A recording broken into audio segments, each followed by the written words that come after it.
욥기는 42장으로 되어 있습니다. 제목이 이제 욥기니까 욥이 주인공이 아니겠느냐 이렇게 생각을 하고 우리가 이제 욥기를 이제 대하게 됩니다. 그런데 욥기 1장부터 시작해서 42장까지 쭉 읽어가면서 저와 여러분이 놓쳐서는 안 될 그런 그 중요한 사실이 있어요. 그래서 뭐냐 하면 욥과 그의 세 친구가 욥기의 주인공이 아니라 하나님이 욥기의 주인공이시라는 거, 이걸 꼭 이해를 하셔야 돼요. 욥기 1장 8절 또 2장 3절에 가서 보면 하나님께서 사탄이 그 앞에 왔을 때 사탄이 하나님께 제가 욥을 치겠습니다 라고 사탄이 먼저 이야기하는 게 아니라 하나님이 사탄에게 저 의로운 내 종 욥을 내가 보느냐 하고 하나님이 이 사탄에게 욥을 칠 수 있는 그와 같은 기회를 허락해 주세요. 사탄이 의기양양해서 두 번 욥을 치게 됩니다.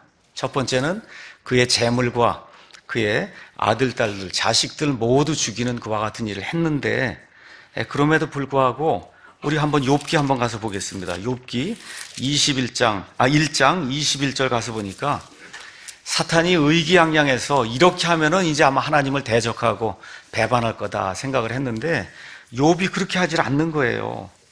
1장 21절 가서 보니까 내가 내 어머니 태에서 벌거벗고 나왔은즉 또한 벌거벗은 채 그리로 돌아가리라.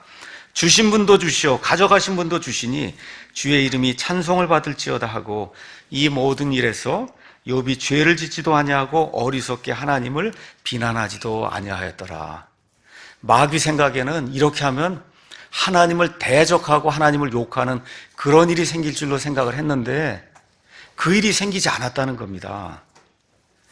다시 한번 또 하나님께서 마귀에게 욥을 칠 수 있는 이와 같은 그 기회를 또 허락을 하니까 마귀가 이번에는 내가 반드시 욥이 하나님을 대적하고 하나님을 욕하게 만들어야 되겠다 하고 어떻게 해요?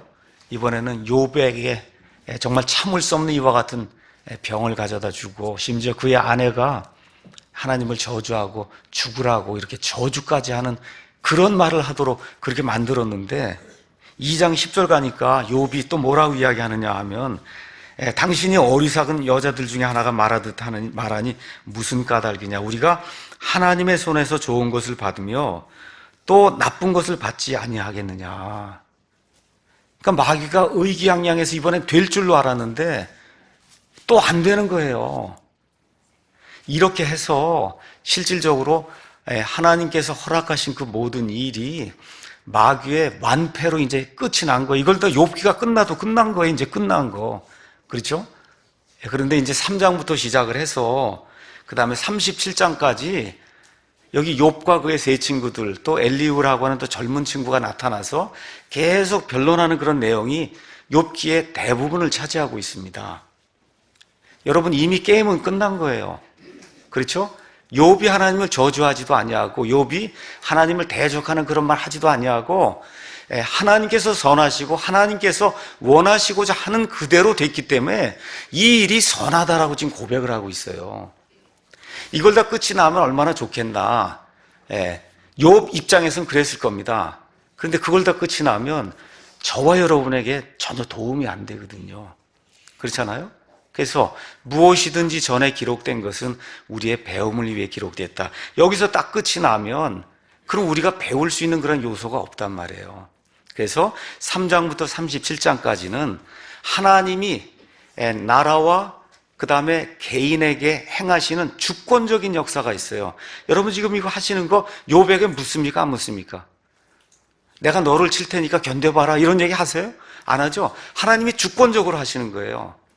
우리 인간 하나하나에게도 하시고 국가 전체를 향해서도 하나님이 하시는 그런 주권적인 일이 있는데 인간들이 그걸 알 수가 없으니까 여기 욥과 그의 세 친구 그 다음에 엘리후라고 하는 이런 주인공들이 여기 등장을 하면서 그들이 이렇게 주고받는 어떤 논쟁의 대화 이런 걸 통해서 하나님이 하시는 주권적인 일이 무엇인가 이걸 저와 여러분이 배울 수 있도록 3장에서 37장에 이 논쟁을 하나님이 기록해 놓으신 겁니다. 그래서 욥과 같은 사람, 그 사람에게는 여기 9장 2절에 나와 있는 것처럼 나 하나님과 견주어서 의롭다고 말할 수 있는 사람은 이 땅에 하나도 존재하지 않는다. 이거를 먼저 하나님이 보여주시기 위해서 이 모든 것을 이제 기록을 하시고, 또 두 번째, 그의 친구들과 같은 사람도 있어요. 욥 같은 사람이 있고 그의 친구들과 같은 사람이 있어요. 좋은 의도를 가지고 지금 고난당하는 친구를 도와주려고 왔어요. 근데 하나님이 보여주시고자 하는 게 뭐냐 하면 좋은 일을 하면서도 위선자가 될 수 있다는 거예요. 좋은 일을 하면서도 위선자가 될 수 있다. 그 위선자는 문제가 뭐냐? 자기가 위선을 행하는 것을 알지 못한다는 거예요.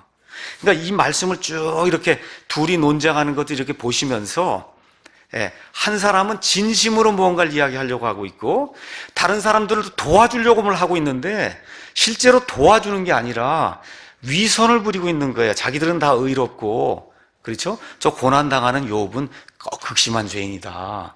그래서 이와 같은 위선을 보이고 있다는 거. 그래서 이런 것들을 보면서 마태복음, 마가복음, 누가복음, 요한복음에 나오는 예수님께서 책망하시는 가장 큰 죄, 그 죄가 뭐예요? 위선의 죄예요. 예수님이 가장 미워하신 자들이 누구예요? 위선자예요. 예수님께서 이 위선자들아 너에게 하나님의 저주가 있을지어다 얼마나 많이 말씀하신지 알 수가 없습니다. 근데 그 위선자 가운데 어떤 위선자를 하나님이 가장 미워하시냐? 종교적인 위선자를 가장 미워하신다는 거예요. 하나님의 이름을 거들먹대면서 겉과 속이 다르게 행동하는 그런 사람들. 그래서 특별히 이런 것들을 보면서 세상에 믿지 않는 사람들에게 이걸 적용하려고 하지 마시고 하나님을 믿는다고 하는 저와 여러분이 어떤 일을 행할 때 겉과 속이 다른 그런 사람으로 행하는가 하나님이 미워하신다는 거, 그거를 꼭 기억해야 됩니다.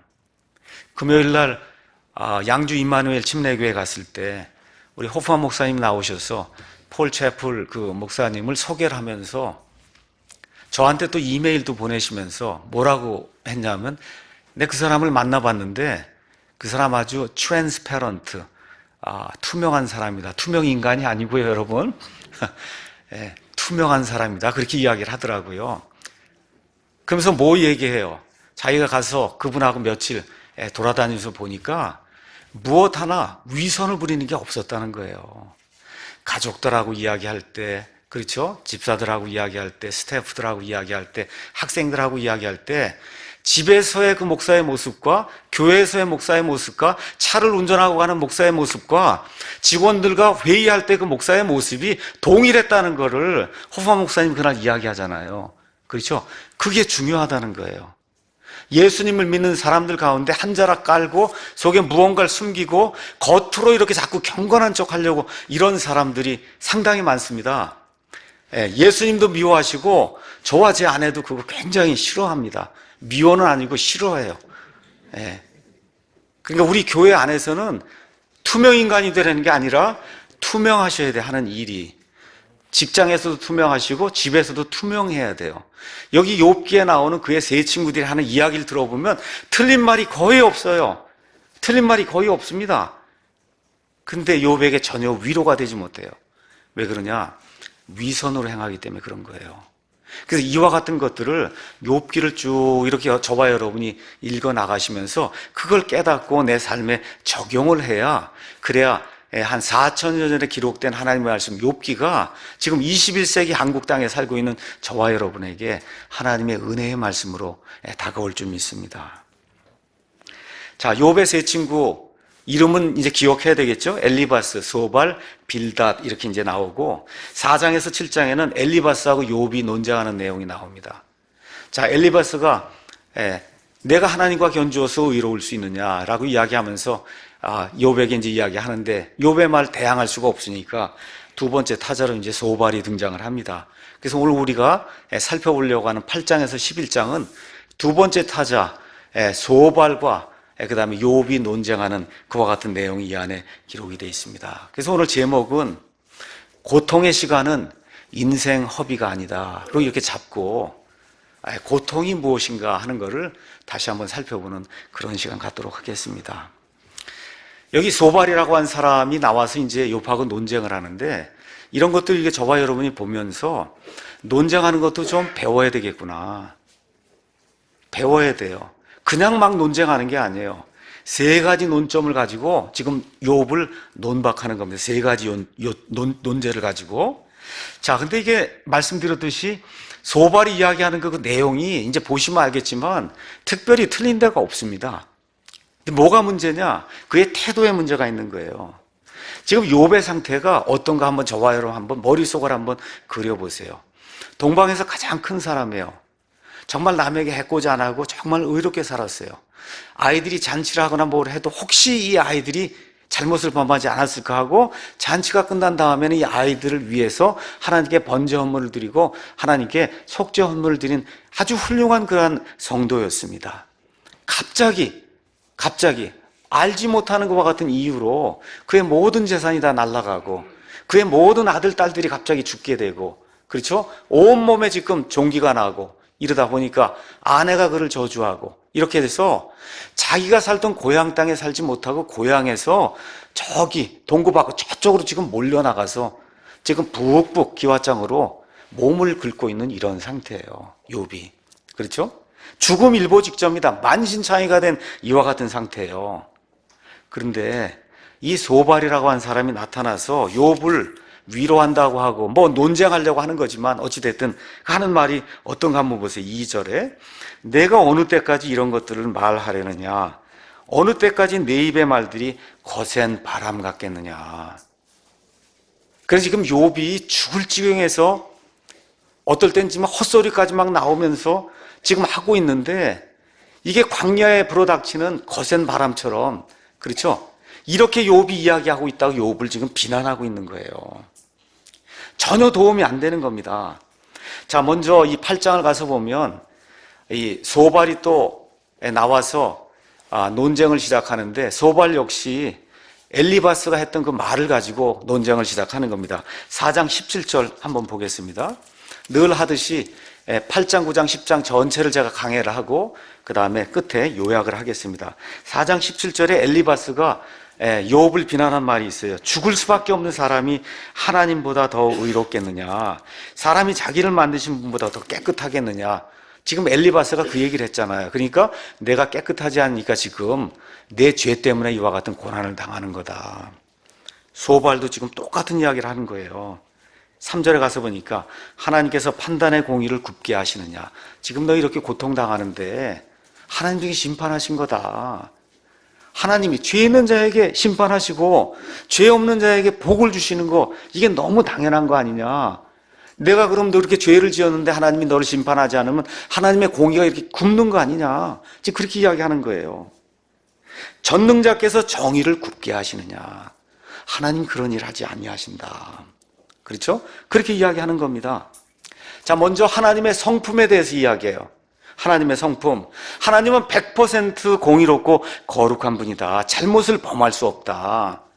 근데 소발이 가만히 살펴보니까 욥이 이야기하는데 그 욥의 말을 들어보니까 욥이 마치 하나님처럼 아니면 하나님보다 더 의롭게 생각하는 듯한 그런 발언을 하는 거예요. 이렇게 되니까 화가 치민 겁니다. 여러분, 여기까지는 괜찮아요. 이건 사람이라고 하면 그렇게 느낄 수 있는 거예요. 그렇잖아요. 어떤 사람이 나타나서 내가 하나님보다 더 의로워 이렇게 이야기하면 화가 나는 거, 거기까지는 인간이라면 이해할 수 있는 거예요. 괜찮습니다. 근데 문제가 뭐냐, 엘리바스와 마찬가지로 빌닷도 하나님의 성품의 한 면만 강조하는 거예요. 하나님은 공의롭고 의롭고, 그래서 죄를 보면 하나님은 절대 참지 못하고 반드시 심판하신다. 이거 틀린 이야기 아닙니다. 아니에요. 근데 뭐가요? 여기까지만 이야기하면 안 된다는 거죠. 여기까지만 이야기하면 안 된다. 저와 여러분이 창세기부터 요한계시록까지 성경에 드러나 있는 그 하나님을 보시면 맞습니다. 공의의 하나님이세요. 거룩함의 하나님이세요. 정의로운 하나님이세요. 그와 동시에 하나님은 은혜를 베풀어 주시는 분이에요. 긍휼을 베풀어 주시는 분이에요. 저와 여러분이 죄 가운데 빠져서 우리 힘으로는 여기서 벗어날 수 없음을 온 천하에 있는 어떤 창조물보다 하나님이 더 잘 아시고, 그래서 저와 여러분에게 은혜를 베풀어 주시는 그런 분이라는 거, 지금 욥에게 필요한 건 이런 하나님이라는 사실을 알려주는 게 지금 필요한데 계속해서 와서 욥의 속을 후비는 이와 같은 말만 하니까 이 사람들이 위로한다고 내어놓는 말이 욥에게 하나도 위로가 되지 않는 겁니다. 우리 예수님 안에는 은혜와 진리가 충만하다 그랬어요. 요한복음 가서 보니까. 우리 한국의 많은 교회들은 주로 은혜가 충만합니다. 진리는 별로 없고. 그러다 보니까 불법과 어떤 해선 안 된 일도 다 은혜로 다 이렇게 받아들이다 보니까 교회가 타락하게 돼요. 그래서 우리가 이 교회를 하면서는 우리가 어떻게 작정을 했냐? 진리를 51%로 두고 은혜를 49로 두기로 그렇게 하고 이 교회를 하는 거예요. 먼저 일단 알아야 된다는 겁니다. 먼저 일단 정의롭고 공의롭고 이 거룩하신 하나님 먼저 알고, 그렇죠? 그 이후에 하나님의 은혜를 깨달아서 제일 좋은 건 50대 50이지만 이게 쉽지 않아요. 그래서 우리 교회는 진리 쪽으로, 공의 쪽으로, 거룩함 쪽으로, 왜 이것이 근본이기 때문에 이쪽에 52를 두고, 그럼에도 불구하고 하나님이 우리에게 사랑을 베푸시고 긍휼을 베푸신다 쪽에 49를 두고 지금 이 교회를 하고 있는 거예요. 자, 긍휼이 없으니까 어떤 일이 생기느냐. 4절 한번 가서 보세요. 내 자녀들이 그분께 죄를 지었으므로 그분께서 그들의 범법으로 인해 그들을 내버리셨다. 이게 무슨 얘기예요? 내 아이들이 다 죄 때문에 죽었지 않아. 이렇게 얘기하는 거예요, 여러분. 지금 욥이 만신창이가 돼서 지금 집에도 못 들어가고 뭐 이러고 있는 상태인데 와갖고는 내 아이들 다 죄 져서 죽은 거야. 여러분, 이렇게 하면 안 된단 말이에요. 우리가 그런 사람 되면 안 된다고 성경이 이야기하는 겁니다. 어떤 형제나 자매가 어려움을 겪고 아픔을 겪고 이럴 때 이렇게 얘기하면 안 된다면 내 아이 누구 너 죄 때문에 그런 거야. 같이 신앙생활 하다가 다른 교회를 갑니다. 그럼 뭐라 그래요? 이제 차 사고 난다 그러고. 그렇죠? 암 걸린다 그러고. 그런 교회가 얼마나 많아요, 주변에. 안 되는 거예요. 그거 있을 수 없는 거예요. 가서 하신다 그러면 어떻게 돼요? 좋은 교회를 만나서 영혼의 자유를 누리고 얼마든지 가서 예수님과 교제하고 좋은 믿음 생활 하십시오 하고 이렇게 축복을 해줘야지. 그렇지 않습니까? 나와 생각이 좀 다르고 해서 이 교회를 떠난다. 너 내일 죽을 거야? 이게 말이 되는 거예요? 그렇지 않아요? 지금 여기 욥의 세 친구가 지금 이 얘기를 하고 있는 거예요. 내 아이들이 다 죄 때문에 죽은 거다. 이것이 바로 대다수 종교인들이 갖고 있는 그런 문제입니다. 나는 옳고, 그렇죠? 다른 모든 사람은 틀리고 악하다고 이야기하는 거예요. 우리 예수님의 복음서를 가서 저와 여러분이 보실 때 꼭 이 점을 염두에 두셔야 됩니다. 마태복음 9장 한번 가서 보시겠어요? 마태복음 9장 가서 보니까 10절에 예수님께서 집에서 음식 앞에 앉으실 때 보라 많은 세리들과 죄인들이 와서 그분과 그분의 제자들과 함께 앉았습니다. 그랬더니 바리새인들, 지금 종교인들이 이제 나타난 거예요. 위선자들이 나타난 겁니다. 그것을 보고 그분의 제자들에게 이르되 어찌하여 너희 선생은 세리들과 죄인들과 함께 먹느냐 하거늘 왜 이 자들을 죄 있다고 정죄하지 않느냐 그 얘기하는 거예요. 이렇게 나쁜 자들이 어디 있느냐. 근데 왜 너희 선생은 이 자들이 죄가 있다고 그렇게 정죄하지 않느냐. 오히려 정죄하지 않고 오히려 어떻게 해요? 같이 밥을 먹는다는 거예요.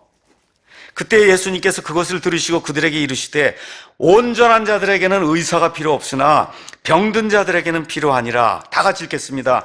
오직 너희는 가서 내가 긍휼을 원하고 희생물을 원치 아니하노라 하신 말씀이 무슨 뜻인지 배우라. 나는 의로운 자들을 부르러 오지 아니하고 죄인들을 불러 회개하게 하려고 왔노라 하시니라. 예수님이 결코 죄를 조장하지 않습니다. 세리들이 잘했다고 이야기 안 하세요. 창녀들이 잘했다고 이야기하지 않습니다. 이게 죄라고 분명히 이야기했어요. 근데 그것만 이야기하면 안 되잖아요. 여러분, 구약의 율법이라는 게 뭡니까? 그 율법이 뭐예요? 이렇게 스캔을 하면 스캔하면 여러분 엑스레이 가서 이렇게 찍으면 뼈가 금강 다 뼈가 드러나잖아요. 율법이 그거 하는 거예요. 넌 이게 죄고 이게 죄고 이거 죄고 이거 죄고 이 모든 죄를 다 보여주는 게 율법이에요. 근데 여러분, 율법이 도움이 됩니까? 궁극적으로? 안 되죠. 나중에 고쳐줘야 될 거 아닙니까? 그렇잖아요. 고쳐줘야 된단 말이에요. 보여만 주면 소용이 없고 그걸 고쳐줘야 되는 능력이 있어야 되는데 율법은 그 능력이 없는 거예요. 여기 지금 욥의 세 친구들이 뭐 이러쿵저러쿵 이야기하면 하나님이 옳다고 이야기하는 건 마치 뭐처럼 하는 거냐? 모세의 율법처럼 하는 거예요. 근데 어떤 능력이 없어요? 이렇게 비참한 가운데 빠져있는 사람을 그 구덩이에서 건져 올릴 수 있는 능력이 그 세 사람에게 없었던 거예요. 왜 그러냐? 겉과 속이 다르기 때문에 그런 겁니다. 나는 옳고 나는 재앙 안 당했으니까 나는 옳고 이 사람은 틀린 사람이야. 죄 가운데 빠진 사람이야. 저 죄를 모르니까 저렇게 하나님하고 견주어서 의롭다 그러지. 지금 이렇게 이야기하고 있다고 하나님 우리에게 말씀을 해주시는 겁니다. 그래서 5절, 7절 나와 있는 그 말씀은 번영신학자들이 가장 좋아하는 거고 식당에 들어가면 7절의 말씀이 많이 있습니다. 그렇죠? 비록 내 시작은 작을지라도 내 마지막 끝은 심히 크게 되리라. 누구 말입니까? 욥의 말이에요? 하나님 말이에요? 소발의 말이에요? 누구 말이에요? 소발의 말이잖아요. 그러니까 여기 식당에 둘 그런 말이 아니에요. 이게 좋은 축복의 말이 아니에요. 지금 뭘 얘기하는 거냐? 이렇게 지금 주저앉아갖고 죄 가운데 빠져있는 내가 지금 회개하면 앞으로 좋아질 거다라고 하면서 원래 말 자체는 좋은 말이에요. 얼마나 좋아요, 말 자체가. 비록 내 시작은 작을지라도 내 마지막 끝은 심히 크게 된다. 그거 얼마나 좋습니까? 좋은 말인데 지금 욥을 향해서 이 말을 할 때는 지금 너 죄 때문에 그런 거야. 그렇죠? 비난하는 거예요. 그러니까 빨리 죄를 다 회개하고 잘못했습니다 하고 하나님 앞에 납작 엎드리고 우리한테도 잘못했다고 얘기해야 그래야 나중에 내 끝이 잘 될 거다 하고 비난하는 그런 말로 이걸 한 거예요. 그 문맥이 여러분 축복하는 그런 말로 한 게 아니라 이해하시겠죠?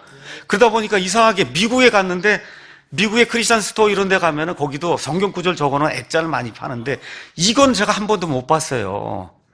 왜 못 봤냐? 미국 사람 이거 보고 이건 아니구나. 이 앞뒤 문맥이 축복하는 문맥이 아니기 때문에 이게 누가 한 거예요? 소발이 지금 욥을 비난하기 위해서 지금 한 말이기 때문에 이 말을 걸어놓으면 사실은 그게 안 맞는 거예요. 이거 앞뒤 문맥상. 그 미국 사람들 그 액자가 없더라고요. 예. 근데 한국에는 어디 가면 다 이게 있잖아요. 다 장사 잘 되고 이렇게 해서 잘 되는 게 다 뭐예요? 장사 잘 돼서 돈 많이 버는 거 그거 하기 위해서 집집마다 이렇게 부적처럼 이렇게 걸어놓은 이게 많이 있잖아요. 이게 뭐예요? 번영신학이라는 겁니다. 번영신학. 하나님이 미워하시는 거예요. 욥이 지금 여러분 번영합니까? 번영하지 못합니까? 지금 이 시점에 못하잖아요. 사도 바울이 아내가 있었어요? 집이 있었어요? 옷이 많이 있었어요? 저와에서 뭐 스마트폰이 있었어요? 자동차가 있었어요. 그럼에도 불구하고 사도 바울이 기뻐한다 그랬죠? 그렇죠? 그러니까 하나님이 주시는 번영과 이 축복이라고 하는 걸 꼭 물질적인 걸로만 자꾸 한정을 하고 뭘 하면 하나님이 복을 주고 뭘 안 하면 하나님이 복을 뺏어가고 이런 방식으로 성경을 재단하고 하나님을 재단하면 안 된다고 지금 성경이 우리에게 이야기하고 있는 겁니다. 그래서 욥을 비난하기 위해서 이 7절 말씀을 지금 이 소발이 비난적으로 이야기했는데 하나님이 나중에 이걸 뒤집어서 정말 욥이 나중에 복된 사람이 되도록 만들어주시는 이와 같은 아이러니가 또 하나 기록이 되어 있는 겁니다, 여러분. 여러분, 소발이 그래서 한 게 아닙니다. 소발이 이 말 했다 그래서 나중에 욥이 모든 거에 2배를 다시 받잖아요. 42장 가서 보시면. 소발 때문에 받은 것이 아니라 소발이 잘못했다고 하나님이 이게 말씀하신 이후에 그의 말을 뒤집어서 내가 이 사람을 축복한다고 하면서 과거에 가졌던 2배의 축복을 주시는 내용이 욥기 42장 12절에서 17절에 기록이 되어 있는 겁니다. 자, 첫 번째 소발은 하나님의 성품을 가지고 욥이 죄를 지었기 때문에 심판을 받는 거다. 그 이야기를 하고 두 번째 8절에서 10절에는 과거의 경험을 또 이제 이야기하려고 하는 겁니다. 역사가 뭐라고 얘기하는지 잘 봐라. 그렇죠? 네. 가서 보니까 8절에 원하건대 너는 이전 시대 사람들에게 물으며 너 자신을 예비하여 그들의 조상들이 탐구한 바에 주의를 기울여라. 내용은 다른 거 없어요. 과거의 사람들에게 가서 물어봐라. 죄 있는 사람은 망하고 죄 없는 사람은 흥한다고 과거의 사람들이 이야기하지 않더냐. 지금 그 얘기를 하려고 이제는 뭘 꺼내는 거예요? 과거 역사를 꺼내는 거예요. 과거 역사. 자, 여러분, 옛사람들이 말한 거, 또 과거의 그와 같은 그 역사, 이 모든 거 우리가 잘 선용을 하면 굉장히 좋은 그러한 교훈이 될 수 있어요. 저와 여러분이 링컨 위인전도 읽고 이번에 다키스트 아워 같이 처칠의 그와 같은 그 일생을 다룬 영화도 보고 위인전도 읽고 뭐 중국 사람들이 써놓은 뭐 사마천의 사기 같은 것도 읽고, 그럼 왜 그래요? 교훈을 배우려고 그러는 거예요. 그렇죠? 자, 그래서 과거를 잊은 백성은 패망한다. 이와 같은 놀라운 그러한 이 격언의 말씀이 있고, 또 사람들이 과거에서 역사에서 하나도 배우지 못하기 때문에 역사는 반복되고 반복된다. 이런 이야기가 있어요. 그러니까 역사를 통해서 올바른 것을 배우면 우리에게 유익이 되는데 그걸 배우지 못한다고 이야기하고 있는 겁니다. 쓸데없는 과거를 자꾸 기억하면 여러분 아무 소용이 없어요. 에너지 낭비하는 겁니다. 여러분, 배가 있습니다. 배에 두 가지 중요한 요소가 있어요. 뭐 엔진 이런 거 빼고 중요한 하나는 키라고 하는 게 있어요.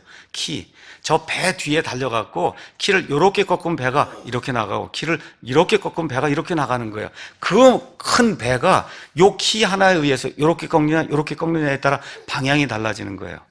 다시 말씀드려, 우리 과거의 역사, 그렇죠? 성경에 나와 있는 역사, 이게 배의 키처럼 작용을 해서 좋은 방향으로 나갈 수 있도록 우리를 인도하면 과거 역사가 우리에게 매우 유용하고 굉장히 중요한 거예요. 근데 배에 또 뭐가 있느냐? 배가 이렇게 들어오면 항구에 정착하려고 뭘 내려놔요? 닻을 내려놓잖아요.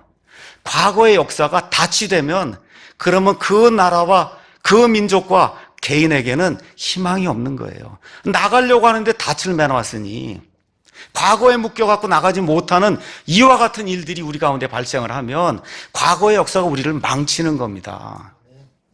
그러니까 과거가 다 좋은 것이 아니고 과거를 잘 선용을 해서 어느 방향으로 가야 될까, 이거를 잘 결정하는데 이걸 사용하면 우리에게 유용하지만, 과거에 집착을 해서 앞날에 대한 비전을 하나도 제시하지 못하고 과거만 하기 때문에 지금 이 나라가 어려운 겁니다. 자, 여기 8절에 이전 시대 사람은 누구냐? 지금부터 약 4,000년 전에 욥이 살았습니다. 그 욥 이전에 한 400~500년 전쯤에 어떤 일이 있었어요? 노아의 홍수가 있었어요. 노아의 홍수로 말미암아 그 땅에 살던 모든 사람이 다 죽고 몇 명만 살아남았습니까? 8명만 살아남았어요. 성경 창세기 가서 보니까 홍수 이후에 노아가 350년을 더 살았다고 했어요. 노아의 아들 셈은 약 500년을 더 살았다고 그랬어요. 잘 들으셔야 돼요. 그러면 노아하고 셈이 살던 그 시대에 지금 욥이 같이 산 거예요. 여러분 꼭 기억하셔야 됩니다. 거의 같은 시대에 산 거예요. 그렇죠? 그 얘기는 사람들이 직접 노아의 입을 통해서, 셈의 입을 통해서, 야벳의 입을 통해서 홍수 이전에 어떤 일들이 있었다는 것을 생생하게 들을 수 있었던 거예요. 여러분 이해하시겠어요? 먼 거 이야기하는 게 아닙니다. 노아가 그 당시에 살았어요. 셈이 그 당시에 살았어요. 욥 당시에. 그렇죠? 어쩌면 노아는 방금 전에 죽었을 수 있지만 같이 방주에 탔던 셈이 욥하고 지금 같은 시대에 지금 살고 있는 거예요. 그러니까 지금 이 친구들이 와서 이야기하는 겁니다. 왜 이 사람들이 멸망했는지, 그렇죠? 홍수 이전에 무슨 일이 일어났는지 이런 사람들에게 가서 물어보면 분명히 가르쳐 줄 거다.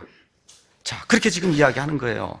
자, 빌닷의 말은 뭐냐 하면 노아 시대에, 셈의 시대에 왜 사람들이 100%다 죽임을 당했는지 너 알지 못하냐?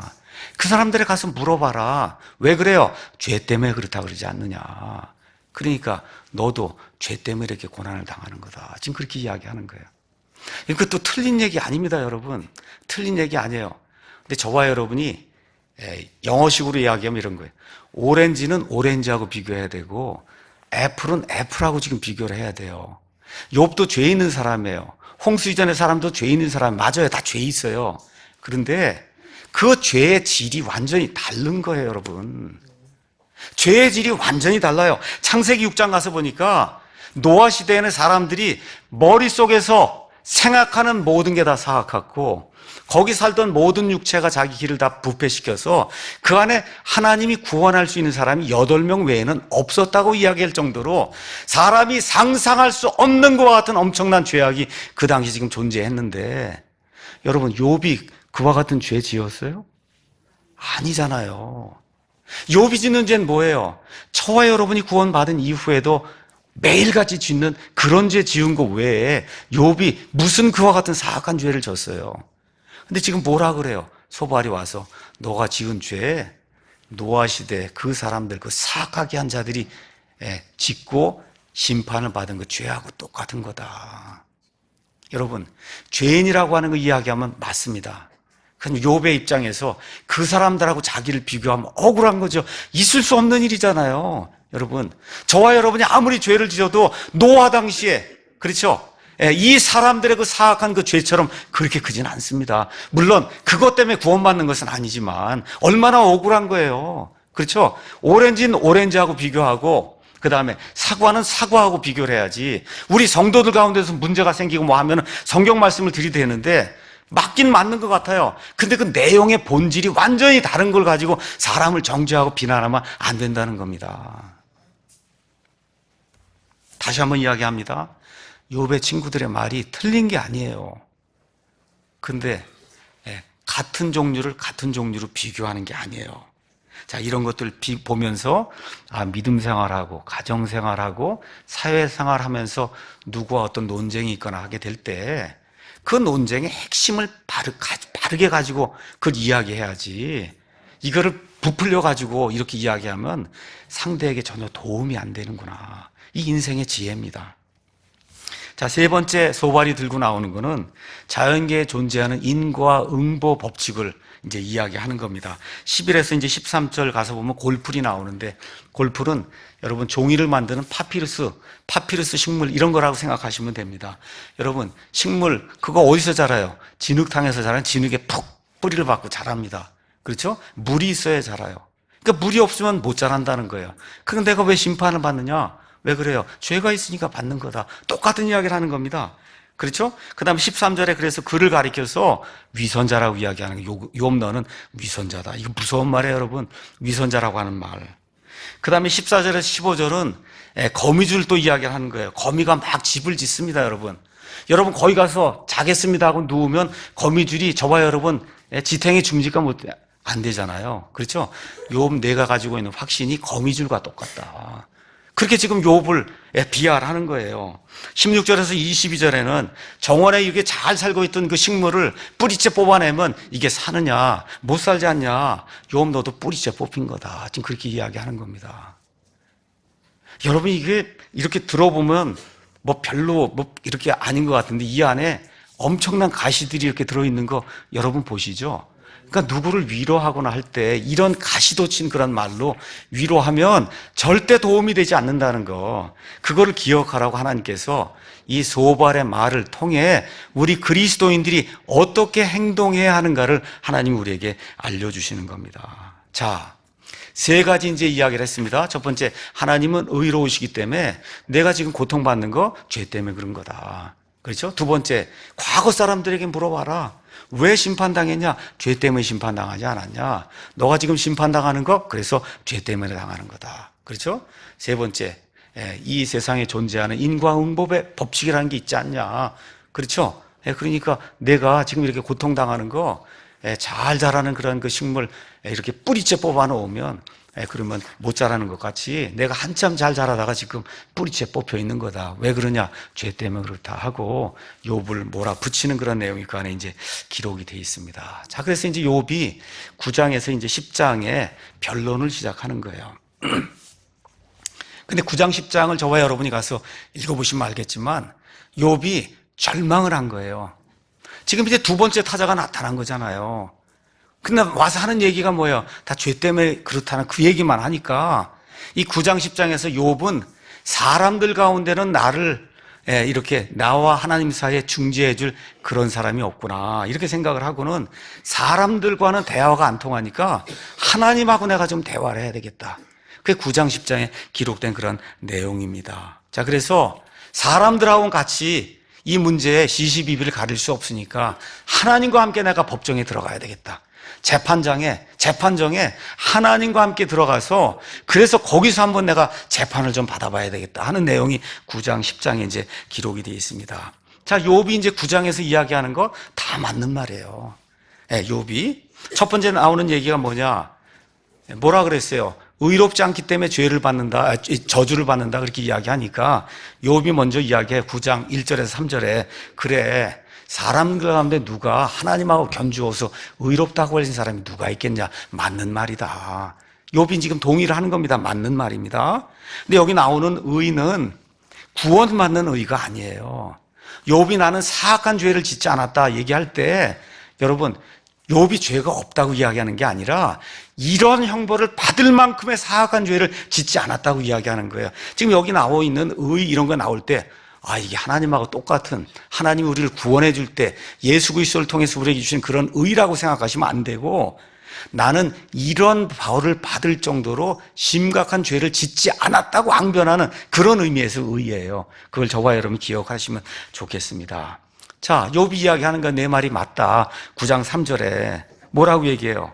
그가 그분과, 사람이 그분과 논쟁하려 할지라도 첫마디 한마디도 그분께 대답하지 못한다.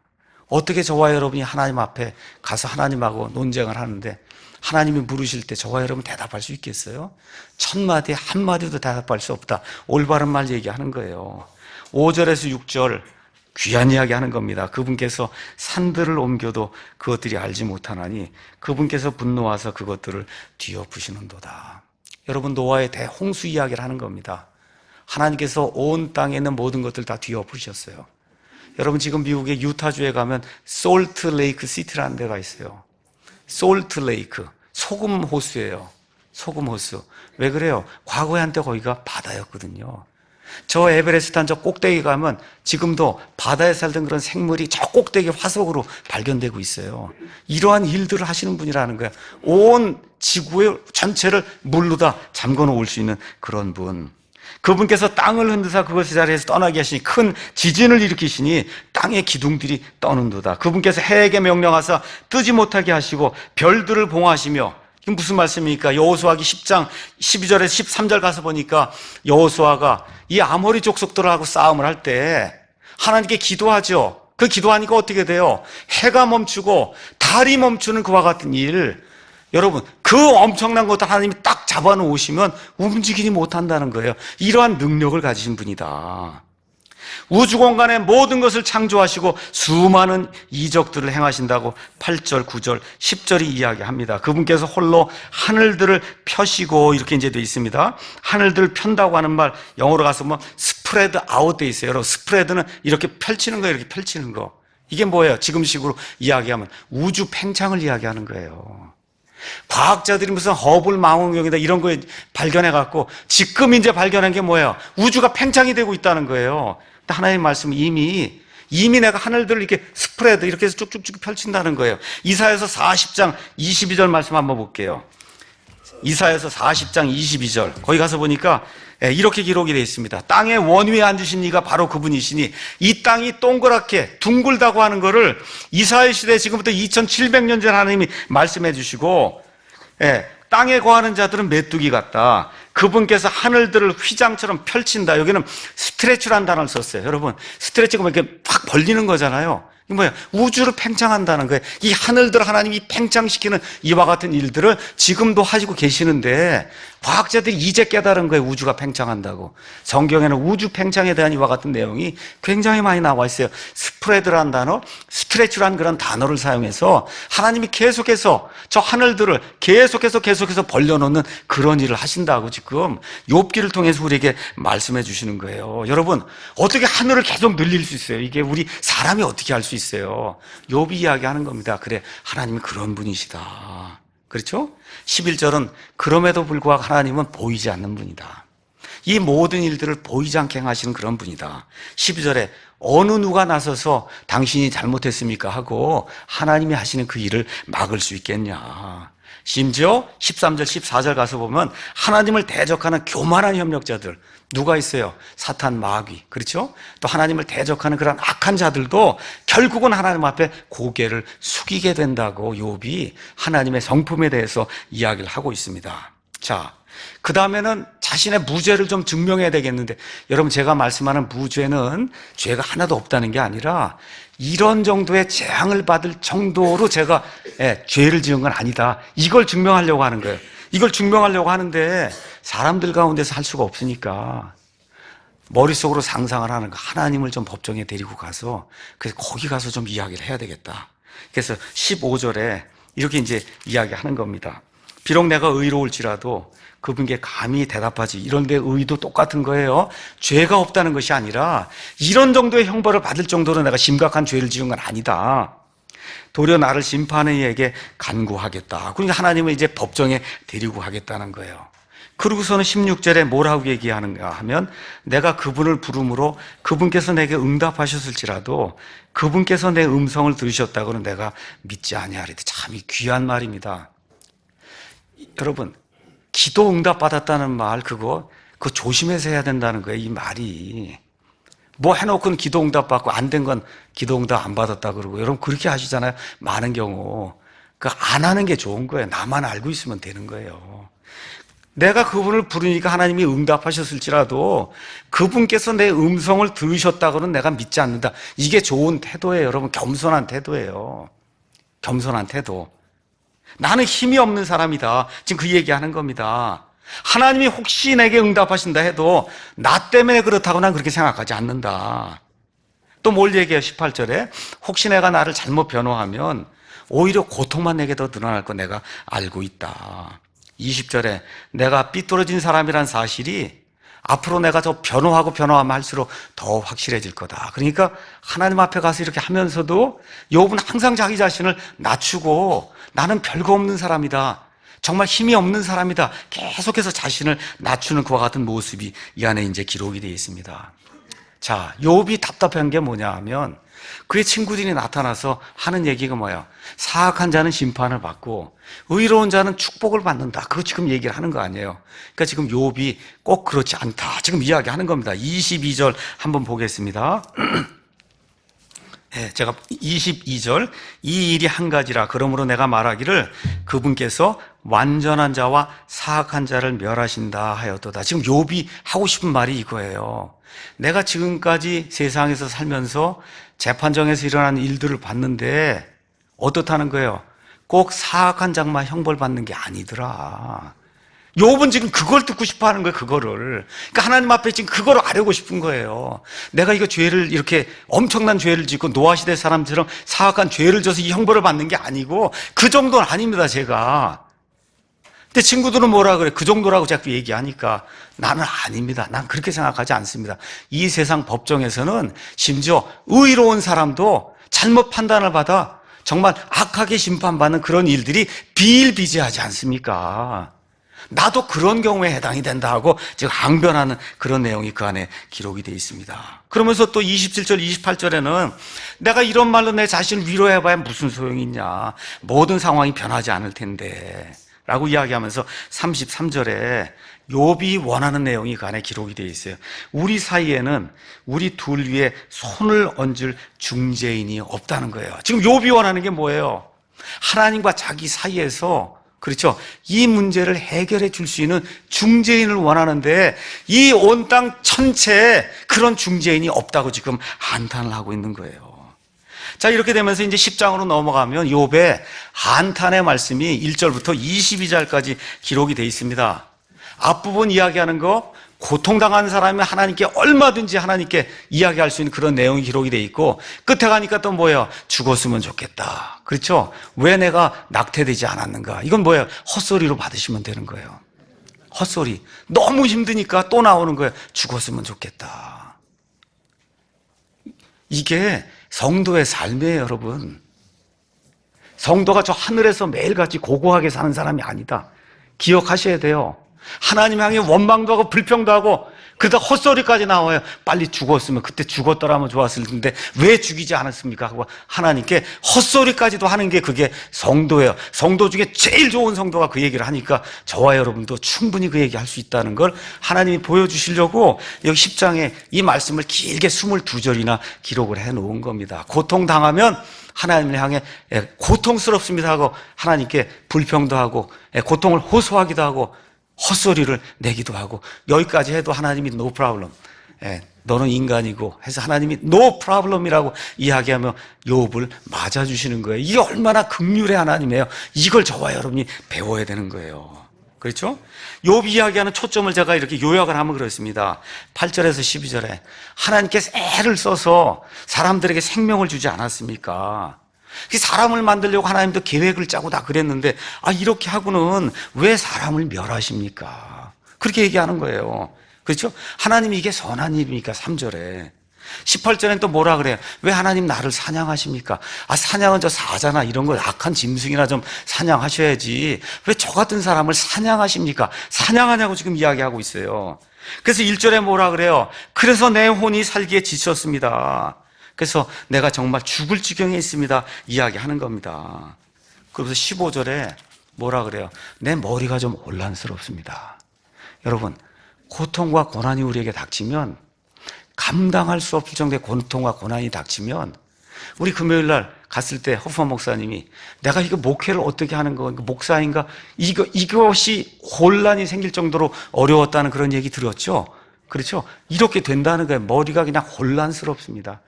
하나님이 계시는 건지, 그래서 예수님이 정말 구원자로 오신 건지, 이 성경이 진짜 말씀인지 아닌지 이 정도까지도 제가 혼란스럽습니다 하는 이와 같은 혼란이 있다고 고백을 하는 거예요. 이거 여러분 얼마나 좋은 건지 알 수 없어요. 솔직하게 나가는 거예요.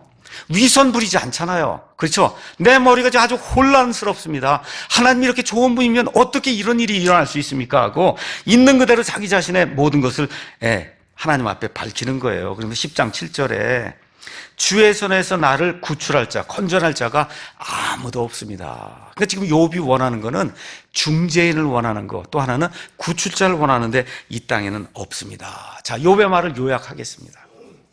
욥의 말은 무슨 얘기냐? 내 인생이 헛되이 소비되고 있습니다. 하나님, 이러려고 저를 만들었습니까? 내 인생이 지금 헛되이 소비되고 있습니다 라고 하나님을 향해 지금 삿대질을 하고 있는 거예요. 그럼 지금 이 모든 걸 다 알고 있는 우리 입장에서 보면 욥의 인생이 헛되이 소비되고 있어요? 아니잖아요. 그렇죠? 욥기가 없었으면 어떻게 우리가 의로운 자가 이렇게 고통당할 수 있다는 사실을 욥기가 없어서 어떻게 할 수 있어요? 저와 여러분이. 그렇죠? 하나님과 마귀 사이에 이와 같은 일이 있어서 어떤 경우에 고통과 재난은 우리의 어떤 심각한 죄 때문에 임하는 것이 아니라 마귀가 우리 가운데 역사에서 우리를 넘어뜨리도록 하나님이 허락하신 그와 같은 일도 우리 가운데 있을 수 있다는 사실을 욥기가 아니면 저와 여러분이 어떻게 할 수 있습니까? 그렇죠? 그러면 여러분과 제가 뭐라고 이야기할 수 있어요? 욥에게, 욥, 내 인생이 지금 허비되는 거 아니야. 너 때문에 우리가 얼마나 지금 큰 유익을 얻고 있는지 알고 있니? 그렇게 이야기할 수 있는 겁니다. 그렇죠? 다시 말씀드려, 우리 믿는 사람들도 인생을 살면서 고통을 당합니다. 고통 당할 때 욥처럼 왜 내 인생을 하나님이 이렇게 허비하십니까? 이렇게 우리가 이야기할 수 있어요. 근데 욥기를 통해서 우리가 배우는 건 뭐냐? 여기에도 이유가 있다는 겁니다, 여러분. 저와 여러분이 고통과 고난을 당하는데도 하나님께서 주신 합당한 이유가 있다는 거예요. 결코 저와 여러분의 고통의 시간이 인생 허비가 아니라는 사실을 욥기를 통해서 하나님이 저와 여러분에게 알려주시는 겁니다. 우리 모세의 일생을 한번 보세요. 이집트의 왕자로 들어가서 세상의 모든 지혜를 다 배우고 부귀영화를 누리는 40년을 살았어요. 하나님의 일을 해보려고 심지어 사람을 죽이고 이 모든 게 들통이 나서 미디안 광야에 40년 동안 가서 양떼, 소떼, 그렇죠? 염소떼 쫓아다니면서 똥치는 그런 일을 40년을 했습니다, 여러분. 그 40년 하는 동안에 모세가 너무 감사합니다. 하나님 똥 치우고 하는 일로 나를 불러주시니 너무 감사합니다. 하나님께 매일 노래 불렀을까요? 어떻게 했겠어요? 이게 도대체 뭐 하는 건가? 그러지 않았겠어요? 40년 동안. 도대체 이게 도대체 뭐 하는 겁니까, 하나님? 이거 파라오의 왕궁에서 제가 또 왕이 될지도 모르고 뭐 이렇게 해서 내 백성을 좀 어떻게 이끌고 나가는 그런 일을 하려고 내가 그렇게 계획을 세웠는데 지금 양떼 쫓아다니면서 이거 똥이나 치우고 있으니 이게 도대체 뭐 합니까 하고 인생이 허비되고 있다고 하나님께 얼마나 정말 호소를 했겠어요. 그런데 그 40년이 인생의 허비가 아니라는 거예요.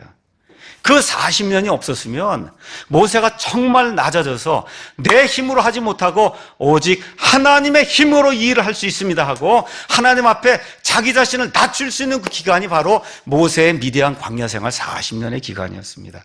이게 있어야 좋은 성도가 되고 좋은 인간이 될 수 있다는 걸 하나님 우리에게 보여주신 거예요. 지금 욥을 통해서 똑같은 말씀을 저와 여러분에게 주고 있는 겁니다. 욥이 죽을 지경입니다. 내 인생이 왜 이렇게 허비가 됩니까? 하나님이 조금만 참아라. 그렇죠? 조금만 참아라. 이 말씀을 신약 성경에서 우리 하나님께서 야고보서 5장에 이렇게 기록해 놨습니다. 11절에 보라 참는 자들 우리가 행복한 자로 여기나니 너희가 욥의 인내를 들었고 주께서 주신 결말을 보았거니와 주께서는 지극히 동정심이 많으시며 친절한 긍휼을 베푸는 분이시니라. 욥이 당한 이런 모든 거 욥이 당장 그때 당할 때는 인생 허비인 줄 알았지만 하나님께서 우리 믿는 자들에게 배움을 주시기 위해서 욥처럼 인내해야 된다. 그렇죠? 그 다음에 하나님이 주시는 결말을 봐야지 지금 당장의 현실만 보지 마라. 그 결말을 보고 그 다음에 어떻게 하라는 거예요? 하나님이 얼마나 은혜로우시고 얼마나 친절하게 긍휼을 베푸는 분이신가 이거를 깨닫는 자가 되라고 하나님 우리에게 욥기를 주신 거예요. 그러니까 저와 여러분 이런 거 욥과 그런 대화를 읽으면서 이 안에 들어있는 풍성한 그런 그 진리 하나님은 공의로우시면서 거룩하시면서 또 동시에 저와 여러분에게 은혜와 긍휼을 풍성하게 베풀어 주시는 그런 분이시다. 이걸 저와 여러분이 꼭 기억하라는 겁니다. 욥이 가장 필요한 사람이 누구예요? 중재자와 그 다음에 구출자였죠. 그렇죠? 하나님께서 이 세상을 내려다보니까 그런 사람이 있습니까? 없습니까? 욥의 눈에도 없단 말이에요. 있을 수가 없잖아요. 완벽한 그런 중재인, 완벽한 구출자가 어디 있습니까? 이 땅에. 그래서 하나님께서 은혜와 긍휼을 베풀어 주셔서 하나님 자신이 이 땅에 사람의 몸을 입고 오셔서 십자가에서 온 세상 모든 사람의 죄를 다 어깨에 짊어지시고 우리 하나님이신 그 예수님 바로 그 순간에 완전한 희생예물이 되셔서 죄덩어리가 되셔서 하나님의 모든 공의를 그 자리에서 다 담당을 하신 거예요.